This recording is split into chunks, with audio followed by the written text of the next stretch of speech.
What's happening, you bad motherfuckers on Patreon? Welcome to the album of the week, March 31st. The album this week is, listen, everybody knows what this fucking album is, okay? It doesn't take much. I still have to celebrate this album because it's one of the greatest albums that ever come out. It did more for a band than any other debut fucking album.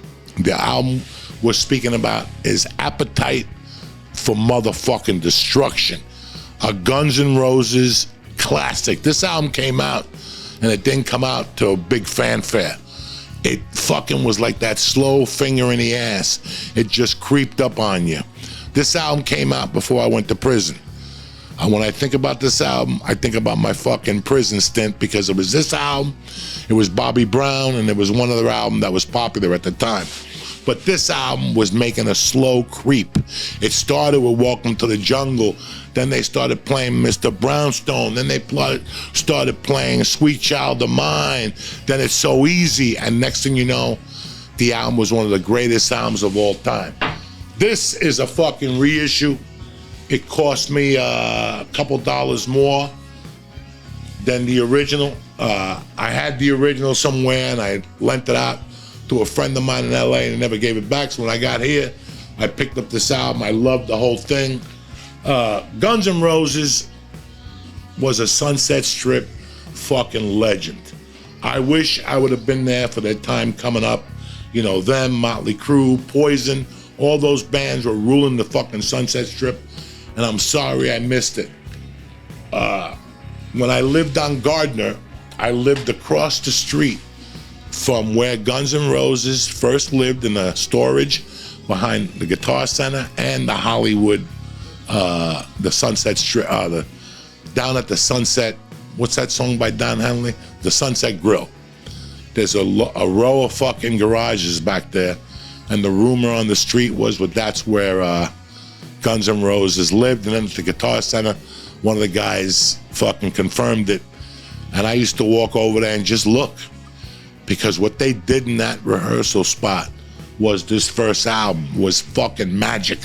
Let me tell you the songs on this album so you know, okay? The songs on this album: Welcome to the Jungle, It's So Easy, Night Train, Mr. Brownstone, Paradise City, My Michelle, Sweet Child of Mine, You're Crazy, and Anything Goes, and Rocker Queen. I love this original lineup. They were fucking kids, guys. They were kids. I can't even imagine this fucking story. These guys were fucking kids. Unbelievable. So, you know, I always love this kind of shit. On this, you got the lyrics. You got this, and this is like a special 3D effect on this special album of fucking whatever the fuck it's called. Appetite for Destruction. These are the fucking insides on this album, which I love.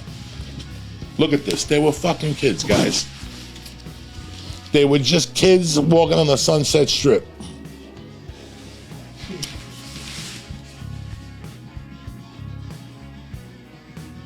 Unfucking believable.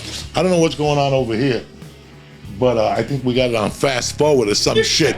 It sounds like fucking Mickey Mouse is in the house. You understand me?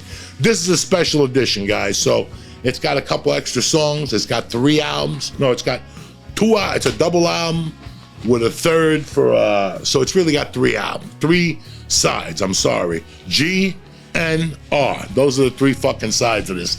So they made this album as cool as fucking shit. You understand me? We got regular sleeves. You got a tremendous album cover. But listen, guys, the content of this album is what makes it special. This is a fucking hell of a goddamn song. I don't know what's going on here with this fucking. I think Guns N' Roses is playing the tricks on us. It's supposed to be on 45 fucking speed for April Fools. But without further ado, guys, listen. This is a great album to have in your collection. I know that everybody has it, and I know that it's a popular fucking album, but it deserves the popularity that it has because it's a fucking great album. We're gonna cover Use Your Illusion 1 and 2 later on down the road. But today, I wanted to come at you with Appetite for Destruction. Let me tell you something. Originally, I never wanted to show up with this album because it's played on the music, on the radio every fucking day. You know, every goddamn day I hear this album on the radio. But you know what? I thought about it. I have to celebrate this album because it is a fucking monster. And, you know, this album came out in 87, 88. There wasn't much going on, you know. So grunge took over. All these albums we've been celebrating the last couple of weeks, grunge took over in the early 90s, but Guns was the last living remainder of that heavy fucking metal world, you know, if you want to call it that. So for that reason, it's the album of the motherfucking week, guys. And we're going to end the month with one of the greatest albums of all time. I love you guys. Thank you for being on Patreon. If you got it, fucking kiss yourself. If you don't got it, go get it. You need this album in your collection, even though it's on the radio every fucking day. I love your Patreon. I'll see you cocksuckers next week. Tip Top Magoo.